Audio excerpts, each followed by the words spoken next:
বিশ্বনবী আজকে মরে যাবেন, প্রচন্ড জ্বর, হুশ হয় আবার বেহুশ হয়ে যায়। ইন্তেকালের কিছু সময় আগে আয়েশারে ডেকে বললেন, আয়েশা মেসওয়াক দাও। কিন্তু বিশ্বনবী এত দুর্বল, নিজের মেসওয়াক নিজে চাবাতে পারেন। মা আয়েশা চাবিয়ে দিলেন, বিশ্বনবী মেসওয়াক করলেন, হাতের মধ্যে মেসওয়াক। ইন দ্য মিন টাইম জিব্রাইল চলে এসেছে, এসে বলে, ইয়া রাসূলুল্লাহ, আমি জীবনে 1000 বার আপনার কাছে এসেছি, কোনোদিন আমার সাথে আমি কাউরে নিয়ে আসি নাই, আজকে আমার সাথে একজন এসেছে। এই লোক কোনোদিন কারো কাছে যাওয়ার জন্য অনুমতি চায় না, এই লোক কোনো মানুষের কাছে অনুমতি চায় না, জিনের কাছেও চায় না, কারো কাছে চায় না, শুধু আজকে আপনার কাছে একটু আসার অনুমতি চায়। আপনি যদি অনুমতি দেন কাজ শুরু করে দিবে। লোকটাকে মালাকুল মাউত। বিশ্বনবী বললেন, আসতে বলো। সাইয়েদনা মালাকুল মাউত চলে আসলেন, কাজ শুরু করবেন। বিশ্বনবী একটা চিৎকার দিয়ে বললেন, আল্লাহুম্মা বিররাফিকিল আ'লা, ও আমার উপরের বন্ধু আল্লাহ, দুনিয়াতে আমার যা খেদমত নিয়েছে তুমি কবুল করে নাও, তোমার আরশের দিকে আমারে তুমি উঠিয়ে নাও। বিশ্বনবী ইন্তেকাল করলেন, কিন্তু হাতে মেসওয়াক আছে না নাই? তার মানে বিশ্বনবীর জীবনের সর্বশেষ যে আমলটা ছিল সেটা কি? সবাই বলেন সেটা কি? বিশ্বনবী ইন্তেকালের আগে সর্বশেষ যে আমলটা করলেন ওইটা মেসওয়াক। ওইটা কি? এজন্য মেসওয়াক করার দরকার আছে না নাই? সব নবীরা 4টা জিনিস করতেন। এক হলো আল খিতান, সব নবীরা খাতনা করেছেন। 2 নম্বরে হলো আন নিকাহ, সব নবীরা বিয়ে করেছেন। কোন বর্ণনা এসেছে ইয়াহইয়া আলাইহিস সালাম আর ঈসা আলাইহিস সালাম ছাড়া সবাই করেছে। তো ঈসা আলাইহিস সালাম তো এখনো মরে নাই, মরছে? উনি আছেন না নাই? কোথায়? আকাশে। অ্যান্টিক্রাইস্ট দাজ্জালকে হত্যা করার জন্য আবার নামবেন, জোরে বলেন ঠিক কিনা? 40 বছর জমিনে থাকবেন। তো এই 40 বছরের টাইমে উনি বিয়ে করবেন কি করবেন না আমরা তো জানি না, ঠিক কিনা? এজন্য বিশ্বনবী বলতেন, নিকাহ মিন সুন্নতি, বিয়ে করা আমি নবীর সুন্নাত। ফামান রাগিবা আন সুন্নতি ফালাইসা মিন্নি, যে আমার সুন্নতরে ভালোবাসে না সে আমার উম্মত হতে পারে না। 1 নম্বরে সুন্নতে খাতনা, 2 নম্বরে নিকাহ, 3 নম্বরে মেসওয়াক, 4 নম্বরে হলো উতুর, পারফিউম। সব নবীরা আতর দিতেন। বিশ্বনবী মিটিং এ বসলেন, বনু তামিম গোত্রের লিডার কে হবে? বিশ্বনবী বললেন, ও সাহাবারা প্রস্তাব দাও। আবু বকর বললেন, আমার প্রস্তাব উনি। ওমরে ফারুক বললেন, না আমার প্রস্তাব উনি নয়, আমার প্রস্তাব উনি। আবু বকর বললেন, ও ওমর, তুমি বুঝো নাই, আমি যার কথা বলেছি সেই সেরা, এই লোকটা যদি নেতা হয় বনু তামিম গোত্রের জন্য ভালো হবে। ওমর বললেন, না আপনি বুঝেন নাই, বেশি বুঝছি আমি যার কথা বলছি সেই সেরা, তারই নেতা হওয়া দরকার। আবু বকর বলে, না আমারটাই দরকার। ওমর বলে, আমারটাই দরকার। তর্কাতর্কি আছে না নাই? ঝগড়াঝাটি আছে না নাই? ঝগড়াঝাটি লেগে গেল, তর্ক হয়ে গেল, কথার পিঠে কথা, কথার নাম লতা। কথা বলতে বলতে বিশ্বনবীর কণ্ঠের চাইতে 2 জনের কণ্ঠ উঁচু হয়ে গেল। বিশ্বনবীর গলার আওয়াজের চাইতে 2 সাহাবীর গলার আওয়াজ যখন উঁচু হয়ে গেল, আল্লাহ সহ্য করলেন না, ধমক দিয়ে আয়াত নাজিল করলেন, লা তারফাউ আসওয়াতাকুম ফাওকা সাউতিন নবী, খবরদার আমার নবীর দরবারে বড় গলায় কথা বলা যাবে না। এক ধমক দিলেন, খবরদার ওমর, খবরদার আবু বকর, খবরদার সাহাবারা, নবীর সামনে বড় গলায় কথা বলো না, আমলগুলো সব বাতিল হয়ে যাবে, নামাজগুলো সব ধুলার সাথে মিশে যাবে, খবরদার। এই আয়াত নাজিল হওয়ার পরে বিশ্বনবীর কাছে কোন সাহাবী আর কথা বলতে আসে? কেউ আসে না, ভয়ের চলে, হায় হায়, নামাজ নাকি বাতিল হয়ে যাবে, রোজা নাকি বাতিল হয়ে যাবে, হাজগুলো নাকি বাতিল হয়ে যাবে, কেউ আর আসে না। এই আয়াত নাজিল হওয়ার পরে সাইয়েদনা ওমর ফারুক বিশ্বনবীর কাছে যদি কথা বলতে আসতেন, ফিসফিস করে কথা বলতেন, নবী কিছুই বুঝতো না। বিশ্বনবী বলতেন, ওমর কি বললা? আর একটু জোরে বলো, কি বললা? আরো জোরে বলো, ওমর কি বললা? আল্লাহু আকবার। ওমরে ফারুক ভয়ের চোটে ফিসফিস করে বলতেন, কানের মধ্যে ফিসফিস আওয়াজ আছে না, এরকম ফিসফিস করে বলতেন, কিছুই বোঝা যেত না। বান্দারেরা, কেউ যদি কোনো খবর নিয়ে আসে আগে যাচাই করো খবরটা সত্য কিনা, whether the news is right or wrong, তথ্যটা সঠিক কিনা যাচাই করে নাও। কে বলছেন? আরো জোরে বলেন, কে বলছেন? আন তুসিবু কওমান বিজাহালাতিন ফাতুসবিহু আলা মা ফাআলতুম নাদিমিন, না জেনে যদি অ্যাকশনে যাও, পরে তোমার অ্যাকশনের কারণে তুমি নিজেই পস্তাবা, ঠিক কি না? রাগের চোটে যদি তালাক মাইরা দেন, ভেজাল আছে না নাই? পরে আপনি নিজেই পস্তাবেন, নিজের কপালে নিজে বাড়ি মারবেন, জোরে কোন ঠিক কি না? এই আয়াতটার একটা ব্যাকগ্রাউন্ড আছে, বিশ্বনবী মনোযোগ দিয়ে বুঝবেন, খেয়াল করে বুঝবেন। বনুল মুস্তালিকের যুদ্ধে জয়লাভ করলেন। বনুল মুস্তালিকের সব কালিমা পড়ে মুমিন হয়ে গেল। কি হয়ে গেল? বিশ্বনবী নামাজ শিক্ষা দিলেন, যাকাতের আইন বললেন। বিশ্বনবী বললেন যাকাত এখন দিও না, দিবা 1 বছর পর। কয়দিন পর? সবাই বলেন 1 বছর পর যাকাত দিবা। বিশ্বনবী বললেন আমার যাকাত উত্তোলনকারী সাহাবী তোমাদের কাছে আসলে যাকাতের উট দিবা, খাসি দিবা, ঘোড়া দিয়ে দিও। 1 বছর পর বিশ্বনবী মদিনা থেকে যাকাত উত্তোলনকারী সাহাবী আল ওয়ালিদ ইবনে উকবাকে পাঠালেন, ওয়ালিদ যাও বানুল মুস্তালিকে চলে যাও, 1 বছর হয়েছে, যাকাতের টাকা নিয়ে আস। ওয়ালিদ যাকাত উত্তোলনের জন্য রওনা হলেন। পথিমধ্যে তার স্মরণ হলো, হায় রে, বনিল মুস্তালিকের সাথে তো আমার বহু যুগের শত্রুতা, অনেক মারামারি করছি জাহিলি যুগে, আজকে যদি চান্স পাইয়া আমারে কোপা শামসু করে দেয় তাহলে তো অবস্থা খারাপ। কি করি? এক কাজ করি, বানায় বানায় বিশ্বনবীর কাছে মিছা কথা কই। মাস পথ থেকে চলে আসলেন, যাকাত তোলে নাই। এসে বলে, ইয়া রাসূলুল্লাহ, ইয়া হাবিবাল্লাহ, গিয়েছিলাম যাকাত দিতে, কেউ যাকাত দেয় না, সবাই মুরতাদ কাফের হয়ে গিয়েছে, বরং আমারে মারার জন্য রামদা দিয়ে দাবড়ানি দিছে। কোন রকম জান নিয়ে আমি পালিয়ে এসেছি গো রাসূল। কথাটা কি হাসানা মিছা? আরো জোরে, হাসানা মিছা? বিশ্বনবী বেজায় রেগে গেলেন। 1200 সৈনিক রেডি করলেন, 1200 মুজাহিদ, যাও খালিদ ইবনে ওয়ালিদের নেতৃত্বে বনুল মুস্তালিকে অ্যাটাক করো। আল্লাহ বললেন, নবী থামেন, পরে অ্যাটাক করেন। অ্যাটাক পরে কইরেন। কথা একটা শুনলেন, নিউজ একটা শুনলেন, কেন আপনি অ্যাকশনে যান? ইয়া আইয়ুহাল্লাযীনা আমানু ইন জাআকুম ফাসিকুম বিনাবাইন ফাতাবায়ানু। কোন ফাসিক যদি কোনো খবর দেয়, অ্যাকশনে যাওয়ার আগে যাচাই বাছাই করেন। আল্লাহু আকবার। ওয়ালিদ যেটা বলেছে মিথ্যা ছিল। বিশ্বনবী রাগের মাথায় যদি অ্যাকশনে যেতেন, 1200 মুজাহিদ যে যদি বনু মুস্তালিকের মুমিনদেরকে কচুকাটা করত, বিশ্বনবী এই দায় কি এড়াতে পারতেন নাকি? জোরে বলেন, এড়াতে পারতেন? এজন্য কখনো কোন নিউজ ভেরিফাই না করে অ্যাকশনে যাবেন? যাবেন? কথা শুনলে আগে যাচাই করবেন, ঠিক কি না? এরপর আল্লাহ বললেন, ওয়া ইন তাইফাতান মিনাল মুমিনিনা ইকতাতালু ফাসলিহু বাইনাহুমা। ও নবী, মুমিনদের 2 দল যদি ঝগড়া লাগে, ফাসলিহু বাইনাহুমা, মিলিয়ে দেন। কি করবেন? মিলায়ে দিবেন নাকি লাগাই দিবেন? লাগাই দিতে ভালো লাগে না? একটু একটু খোসায় দেই, হ্যাঁ, একটু লাগায় দেই। বিশ্বনবী জোহরের নামাজের পরে মা ফাতেমার ঘরে যেতেন। ফাতেমার ঘরে যেতেন। একদিন জোহরের নামাজের পরে ফাতেমার ঘরে গেলেন, বললেন, ও ফাতেমা, আলী কোথায়? আইনা আলী। ফাতেমা বললেন, আব্বা, আপনার জামাই আমার সাথে ঝগড়া করে বের হয়ে গিয়েছে। বিশ্বনবীর চেহারাটা আগুনের গোলার মতো লাল হয়ে গেল। কি বললা ফাতেমা? খবরদার, ভবিষ্যতে কোনোদিন এমন যেন না হয়। তুমি আমার কলিজার টুকরা, নয়নের পুটলি, তো কি হয়েছে? আলী যদি তোমার উপর নাখোশ থাকে, আমার নবীর মেয়ে হওয়ার কারণে জান্নাতে আমি তোমারে কিছু করে দিতে পারবো না রে ফাতেমা। আল্লাহু আকবার। খবরদার, আলীরে কষ্ট দিও না। কোথায় গিয়েছে আলী? ফাতেমা বললেন, মসজিদে নববীর দিকে গিয়েছে। বিশ্বনবী আলীরে খুঁজতে লাগলেন, যে দেখলেন ফাতেমার স্বামী সাইয়েদনা আলী মসজিদে নববীর বালির মধ্যে শুয়ে আছে। সুবহানাল্লাহ। আমাদের মসজিদে টাইলস আছে না নাই?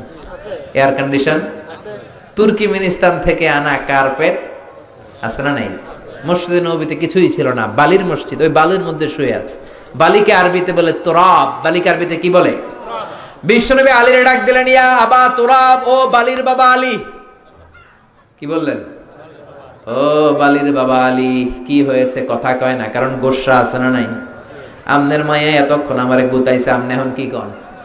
উডুম না, খামু না, জামু না, রাগ আছে না নাই? বিশ্বনবী বললেন, ইয়া আবা তুরাব, ও বালির বাবা আলী। আলী চলে যায়, ওই দিকে তাকায়, এই দিকে তাকায়, আলী মুখ ফেরায় না। বিশ্বনবী ঘাপটি মেরে সাইয়েদনা আলীর হাত ধরে টান দিলেন। আল্লাহু আকবার। ও মিয়া, বিশ্বনবী যদি কারো হাত ধরে টান দেয়, কেউ কি রাগ করে বসে থাকতে পারে নাকি? সাইয়েদনা আলী উঠে গেলেন। বিশ্বনবী টান দিলেন, আলী উঠলেন, আলীরে ধরে ধরে ঘরে ঢুকালেন। বিশ্বনবী খেয়াল করে শুনেন, আলীরে নিয়ে আসলেন, খাটের মধ্যে নিয়ে বিশ্বনবী খাটের মাঝখানে শুইলেন। ডান দিকে ফাতেমারে শোয়ালেন, বাম দিকে আলীরে শোয়ালেন। এবার গল্প শোনাতে শুরু করলেন, রাগ ভাঙ্গায়। সুবহানাল্লাহ। কি নবী ছিলেন, কেমন করে মিলায় দিতেন। ডালে আলীরে শোয়ালেন, বাম দিকে ফাতেমারে শোয়ালেন, মাঝখানে বিশ্বনবী ছিলেন। কি রোমান্টিক শ্বশুর। গোটা বিশ্বে পাওয়া যাবে এরকম শ্বশুর? আল্লাহু আকবার। দুইজনরে শুইয়ে দিয়ে মাঝখানে গল্প করতে শুরু করলেন, দুইজনের মুখে হাসি ফোটালেন। আরশের উপর থেকে খুশি হয়ে গেল কে? বিশ্বনবীর কাজ ছিল কোনো সেপারেশন নাই, no separation, no bifurcation, no isolation. বিশ্বনবীর কাজ ছিল মিউচুয়াল করে দেওয়া, মিলিয়ে দেওয়া, ভালোবাসিয়ে দেওয়া। কোনো ধরনের ভাঙ্গাভাঙ্গির কাজে বিশ্বনবী নাই। বিশ্বনবী এসেছেন জোড়ানোর জন্য, ঠিক কিনা? এটা অনেক বড় ইবাদত। স্বামী স্ত্রী ঝগড়া লেগেছে, মিলায়ে দিবেন। দুই গ্রামের মধ্যে মারামারি আছে না নাই? মিলায়ে দিবেন। বাদী বিবাদীর মধ্যে মিলিয়ে দিবেন। বন্ধু বন্ধু ঝগড়া মিলিয়ে দিবেন। দুই পক্ষ মারামারি মিলিয়ে দিবেন। আপনার কলিজাটারে মিলিয়ে দিবে কে? বিশ্বনবী বলতেন, আলা উখবিরু বিআফদাল মিন সাদাকাতিন ওয়া সিয়ামি ওয়ান সালাহ। নফল নামাজ, নফল রোজা, নফল যাকাতের চাইতেও বড় একটা আমল আছে রে সাহাবা। ওই আমলটা কি আমি কি তোমাদের বলবো না? সাহাবারা বললেন, অবশ্যই বলবেন। বিশ্বনবী বললেন, ইসলাহু যাতিল বাইন, দুইজনকে মিলায়া দেওয়া।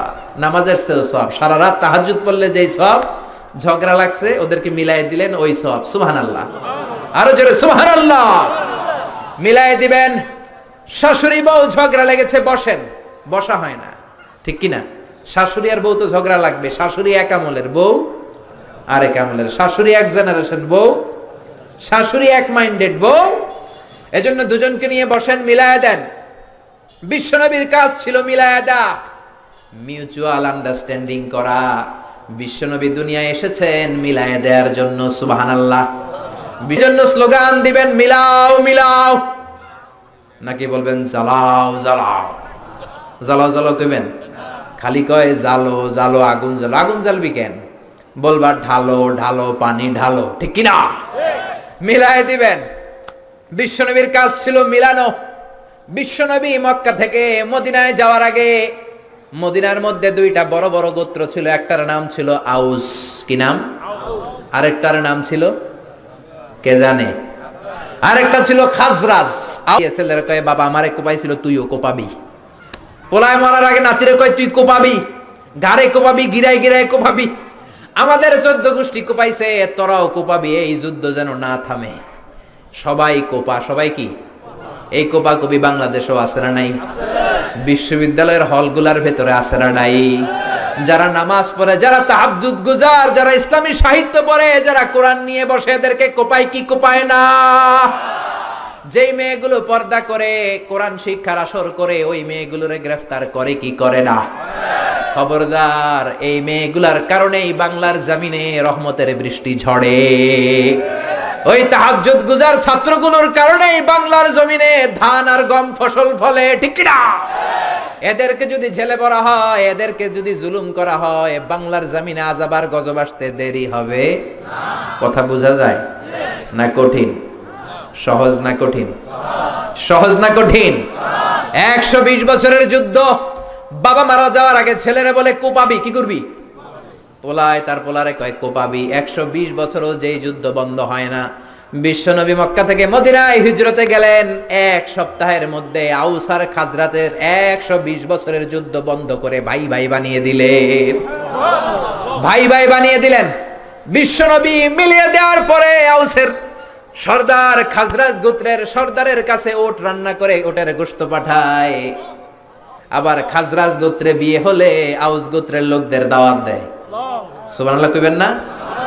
পাশাকোটো এরকম মারামারি হলে কি করবেন? হুজুর মিলাই দিবেন, পারবেন তো? মিলাই দিবেন। না পারলে আমারও ডাকেন, আসবো, আমি মিলাই দেব। আমি কি করব? বিশ্বনবীর কাজে এটা। বিশ্বনবী বলতেন, আমারে নিয়ে যাও, আমি মিলাই দেব। ইমাম বুখারী, আলেম যারা আছেন তারা বুঝবেন, একটা চ্যাপ্টার করেছেন বুখারীতে। চ্যাপ্টারের নাম হচ্ছে বাবু কওলিল ইমাম লি আসহাবি ইযহাবু বিনা নুসলিহ বাইনাহুম। এর মানে হলো, ইমাম সাহাবীদেরকে বলতো, মানে বিশ্বনবী সাহাবীদের বলতো, ইযহাবু বিনা, আমারে নিয়ে চলো, নুসলিহ বাইনাহুম, আমি মিলাইয়া দেব। সুবহানাল্লাহ। বিশ্বনবী। এজন্য আল্লাহ বললেন, ইয়া ওয়া ইন তাইফাতানি মিনাল মুমিনিনা ইকতাতালু ফাসলিহু বাইনাহুমা, মিলিয়ে দাও, মিলিয়ে দাও। ফাইন বাগাত ইহদাহুমা আলাল উখরা ফাকাতিলুল লাতী তাবগী হাত্তা তাফিআ ইলা আমরিল্লাহ। দুই দল রে মিলাও, বসাও, বুঝায় দাও। একদল মিলতে চায়, আরেক দল যদি মিলতে না চায়, আরেক দল যদি ঘাড় তেরামি করে, ঘাড়ের মধ্যে মারো। কই মারো? ফাদরিবু ফাওকাল আনাক। আমি বলি নাই, কোরআন সাক্ষী। কোথায় মারবা? ঘাড়ের উপরে মারবা। ওয়াদরিবু হুম কুল্লা বানান, গিরায় গিরায় মারবা। ঘাড়ের উপরে মারো, গিরায় গিরায় মারো। কারণ মাঝে মাঝে সোজা কথায় সোজা আঙ্গুলে ঘি ওঠে। সোজা আঙ্গুলে ঘি ওঠে। সোজা আঙ্গুলে ঘি না উঠলে বাঁকা করার দরকার আছে না নাই? বুঝাইতে চান, বসায় দিলেন, এখনো কথা শোনে না, এবার ডান্ডার দরকার আছে না নাই? ডান্ডার চেয়ে বড় ওষুধ আর বাংলার জমিনে নাই। চিল্লায় বলেন ঠিক কিনা? কোন সরকার এসে শান্তি দিতে পারে না, ঠান্ডা করতে পারে না, রাস্তা ক্লিয়ার করতে পারে না। 15 দিনের জন্য যদি সেনা সরকার আসে, আমরা হয়ে যাই সিঙ্গাপুরের নাগরিক। ঠিক কিনা? আমাদের চেয়ে আইন মানার মতো লোক গোটা বিশ্বে তখন দ্বিতীয়টা খুঁজে পাওয়া যায় না। জোরে কোন ঠিক কিনা? এজন্য ডান্ডার উপরে কোনো ঔষধ। আল্লাহ বললেন খবরদার, মিলাতে চাও, একদল যদি মিলতে চায়, আরেক দল যদি গাদ্দারি করে, ঘাড়ে মারো। কই মারো? আর মারো জোড়ায় জোড়ায়। তারপরে দুইজন যদি মিলে যায়, দুইজনের মাধ্যমে দুই দলের মাঝখানে আদালত আর কিসতের সাথে বিচার করে দাও। ফাসলিহু বাইনাহুমা বিল আদলি ওয়া আকসিতু। আদালত, ন্যায় পরায়ণতার সাথে বিচার করো, ইনসাফের সাথে বিচার করো। বিল আদল, আদল মানে ন্যায় পরায়ণতা। বাংলা এটারে আমরা বলি আদালত। আমাদের আদালত আছে না নাই? উচ্চ আদালত, নিম্ন আদালত আছে না নাই? বিচার আছে না নাই? রায় আছে না নাই? কিন্তু সঠিক রায় কি আছে? ন্যায় পরায়ণতা আছে? আল কিসত, ইনসাফ ভিত্তিক বিচার কি আছে? বিশ্বনবীর বিচার ছিল দুই পক্ষের কথা শুনতেন, বাদীর কথাও শুনতেন, বিবাদীর কথাও শুনতেন। কিন্তু আমাদের আদালতে এক দলের কথা শুনে আরেক দলের কথা শোনেন, এরকম আছে না নাই? বিশ্বনবী দুইজনের কথা শুনতেন। দুই সাহাবী মারামারি লাগছে, তোমারটা বলো, ও এইটা, তোমারটা বলো, ও এইটা, যাও, আমার বিচার হচ্ছে এইটা। চিল্লায় পড়েন আল্লাহু আকবার। মা আয়েশা পায়েস খেতে খেতে সাউদার গালে পায়েস মেখেছে। বিশ্বনবীর বউ সাউদা কেঁদে কেঁদে বলে, ও নবী, দেখেন আপনার একমাত্র কুমারী বউ আয়েশা পায়েস খেতে খেতে রাগের মাথায় আমার গালেও পায়েস মেখেছে। কি মেখেছে? পাশাকোটে কি পায়েস চিনেন? না সিন্নি চিনেন? নাকি সেমাই? হ্যাঁ, পায়েস না সিন্নি সব আছে। পায়েস মেখে দিলেন। সাউদা এসে বলল, ইয়া রাসূলুল্লাহ, আপনার বউ আমার গালে পায়েস মেখেছে, বিচার করেন। বিশ্বনবী বললেন, তোমার কথা শুনলাম, আয়েশার কথা শোনার দরকার আছে না নাই? ও আয়েশা, করেছো নাকি? আয়েশা বললেন, জি ইয়া রাসূলুল্লাহ, বালা আমি করেছি। যখন পায়েস মেখেছি তখন আমি রেগেছিলাম, এখন আমার রাগটা কমিয়ে দিয়েছে কে? এখন আমি বুঝতে পেরেছি কাজটা করা ঠিক হয় নাই। দুইজনের কথা শুনলেন। এবার বিশ্বনবী বললেন, আমার বিচার হলো কিসাস, বাদী বিবাদী দুইজনের কথা শুনলাম, এবার জাজমেন্ট, রায়। কি সুন্দর রায়, কি সুন্দর রায়! গোটা বিশ্ব এই রায় থেকে শিক্ষা নাও। বিশ্বনবী বললেন, আল কিসাস, আমার বিধান হলো সমান সমান। কিসাস মানে সমান সমান। আপনি গুতা মারলে আমিও গুতা, আপনি ল্যাং মারলে আমিও ল্যাং, আপনি কোপ দিলে আমারও কোপ, আছে না নাই? আপনি আমারে ভেসকে দিলে আমিও ভেসকে দিব। এইটারে বলে কিসাস। কি বলে? বিশ্বনবী বললেন, সমান সমান। ও আয়েশা, তুমি যেমনি সাউদার গালে পায়েস মেখেছো, সাউদাও পায়েস নিয়ে আয়েশার গালের মধ্যে মেখে দাও। মেখে দিল, মেখে দিল। সাউদাও পায়েস নিয়ে আয়েশার গালে মেখে দিল। আয়েশা মুচকি হাসলেন, সাউদা মুচকি হাসলেন, বিশ্বনবী হাসলেন। আরশের উপর থেকে খুশি হলো কে? আর জোরে কে? সে আল্লাহ বললেন, গোলাম, ইয়া আইয়ুহাল্লাযীনা আমানু লা ইয়াসখার কওমুম মিন কওমিন আসা আন ইয়াকুনু খায়রাম মিনহুম। এই সূরা হুজরাতের 11 নম্বর আয়াতে রব্বুল আলামিন আমাদের 3টা বদ খাসলাতের কথা বললেন। কয়টা? 1 নম্বরে বললেন, লা ইয়াসখার কওমুন মিন কওম, খবরদার কেউ কাউরে তুচ্ছ করো না, কেউ কাউকে অবজ্ঞা করো না, কেউ কাউকে খাটো করো না, কারো দেহের স্ট্রাকচার নিয়ে, আকৃতি নিয়ে ব্যঙ্গ করো। অনেকের নাক বোসা আছে না নাই? কান ছোট আছে না নাই? দেখতে কালো আছে না নাই? আপনি বলতে পারবেন কালুর ঘরের কালু, মোটুর ঘরের মোটু, চিকনার ঘরের চিকনা? এরকম কথা আমরা বলি কি বলি না? বলা যাবে? জোরে বলেন, বলা যাবে? এর কারণ আমার নাক বোসা আমি করি নাই, করছে কে? আমার কান ছোট আমি বানাই নাই, বানাইছে কে? কালুর ঘরের কালো আমি হই নাই, আমার তো ধলার ঘরের ধলাই হইতে মন চায়। ঠিক কিনা? কালুর ঘরের কালু বানাইছে কে? আমার এক ফ্রেন্ড ছিল সেনেগালের, নাম আব্দুল ফাত্তা। মিশর আমি পড়ি, প্রথম আমি কালো লোক দেখলাম। মাগরিবের নামাজের সময় 2008-এ এপ্রিলের 21 তারিখ পৌঁছলাম। আমাদের 11 জনকে নিয়ে গেল সেন্ট্রাল মস্কে, নামাজ পড়তেছি, 100 দেশের ছাত্র নামাজ পড়ে, আল্লাহু আকবার। নামাজ পড়া সালাম ফিরাই দেখি ডানে মুনকার বায়ে নাকির, মানে কুসকুসে কালো, অনেক লম্বা, চুলগুলো এরকম বুটি বুটি হয়ে থাকে আর গুটি গুটি হয়ে থাকে।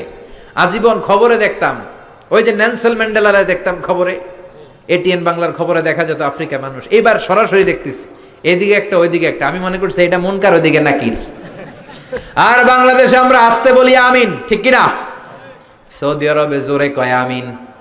হঠাৎ বলল গায়রিল মাগদুবি আলাইহিম ওয়ালাদ-দাল্লিন, সবাই কি কয়? বাংলাদেশে আপনি আসতে আমিন কেন? ওদিকে কয় চিল্লে, আপনার হুঁশ থাকবে? আমি মনে করছি কিছু একটা ঘটতেছে। সালাম ফিরিয়ে দেখি ডান দিকে একটা মুনকার, বাম দিকে নাকির, কুচকুচে কালো। আমি দিছি দৌড়। আমাকে যারা রিসিভ করেছে বলল ভাই মিজান দৌড়াও কেন? আমি কই এরা কারা? কয় এরাই তোমার বন্ধু। সর্বনাশ, 5 বছর এগুলোকে থাকুন, থাকতে হবে তোমাকে, গোটা বিশ্বের ইসলাম সম্পর্কে জানতে হবে, গবেষণা করতে হবে, ঠিক কি না? মিশতে শুরু করলাম কালোদের সাথে। ওমিয়া, অনেক মানুষ আছে চেহারাটা কালো কিন্তু অন্তরটা দুধের মতো সাদা, আছে না নাই? অনেকে আছে ধবধবে সাদা কিন্তু অন্তরটা এরকম কুচকুচে কালো, আছে না নাই? ওরা মানুষ কালো কিন্তু অন্তরটা ভালো। তো এক ছেলের সাথে পরিচয়, নাম আব্দুল ফাত্তা। অনেক জায়গায় আমি গল্প করি, এই ফাত্তা আমার পাশের রুমে থাকতো, তার পাশে থাকতো চাইনিজ, এরপরে পাকিস্তানি। তো এই ফাত্তা আমার রুমে ছিল ফ্রিজ, ওর রুমে ফ্রিজ নাই। ও পানি নেওয়ার জন্য, ঠান্ডা পানি নেওয়ার জন্য আমার রুমে আসতো। আমি ভয়ে ভয়ে ওর বোতল লয়ে এই দরজা আটকায় দিতাম। প্রথম দিকের কথা, ভয় পেতাম কি না কি হয়। পরে দেখি না, মাশাআল্লাহ, কলিজাটা আকাশের মতো উদার। কি বন্ধুত্ব হয়ে গেল আমাদের মধ্যে, ফ্রেন্ডশিপ।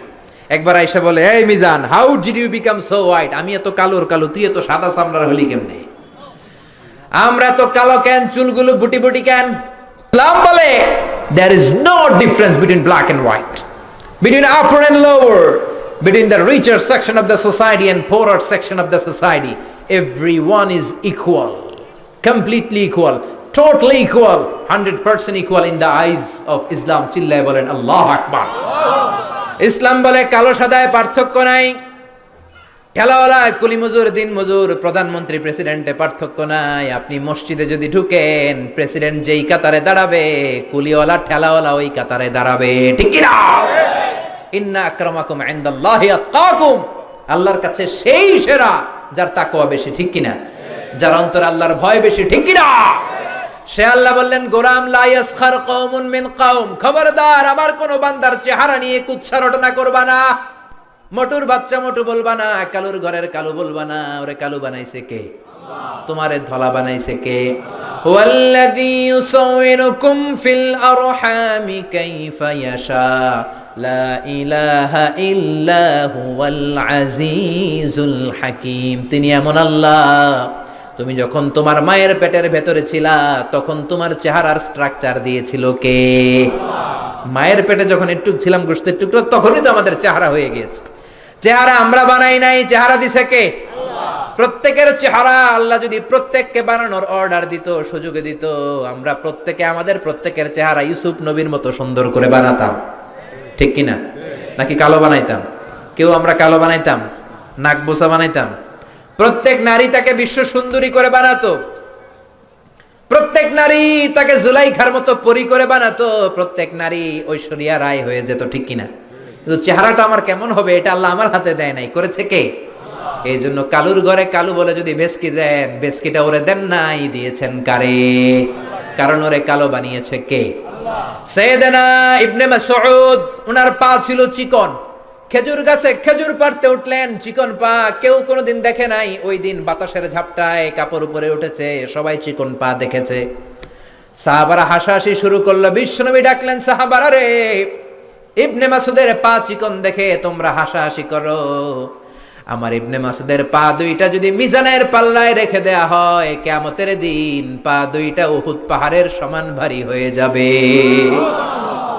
এজন্য খবরদার, কারো আকৃতি নিয়ে, ফিজিক্যাল স্ট্রাকচার নিয়ে কখনো অবজ্ঞা, হেয় করা যাবে। মক্কার কুরাইশরা বলে, ও নবী, আব্দুল্লাহর বেটা মুহাম্মদ, তোমার অনুসারীদের গা থেকে গন্ধ আসে, কি আসে? সব গরিবরা তোমার উম্মত, একটারও টাকা নাই, পয়সা নাই, সমাজে কোনো নাম নাই, ধাম নাই, সবাই অসুস্থ, খাবার নাই। আমরা মক্কার ধনী মানুষ, আমরা ওদের সাথে ওয়াজ শুনবো না। মক্কার ধনী লোকদেরকে নিয়ে তুমি যদি একটা ডেট করো, ওই ডেটে আমরা সবাই বসবো। কোন গরিব সাহাবা, দুর্গন্ধওয়ালা সাহাবা, কালো সাহাবা আসতে পারবে? কথা বুঝতেছেন? গরিব সাহাবাদের সাথে বসবো না, আমরা ধনীরা বসবো। রহমতের নবী, দয়ার নবী, মায়ার নবী ভাবলেন ধনীদেরকে নিয়ে যদি একটা ডেট দেই, এই ডেটের কারণে যদি কালিমা পড়ে ধনী কোরাইশ গুলো মুসলমান হয়, জাহান্নামের আগুন থেকে অনেকগুলো কোরাইশ লোক বেঁচে যাবে, ঠিক কিনা? এই চিন্তা করে গরিব সাহাবীদেরকে বললেন, খবরদার ওই দিন আসবা না, ওই দিন আমার ঘরে কেউ ঢুকবা না। ও বেলাল, তোমার গায়ের রং কালো, তুমিও ঢুকবা না। যাদের ভালো জামা নাই কেউ আসবা না। আজকে দিনটা ধনীদের দিন। কাদের দিন? ধনীদেরকে ওয়াজ করব। ধনীদেরকে বিশ্বনবী ওয়াজ করতে লাগলেন। In the mean time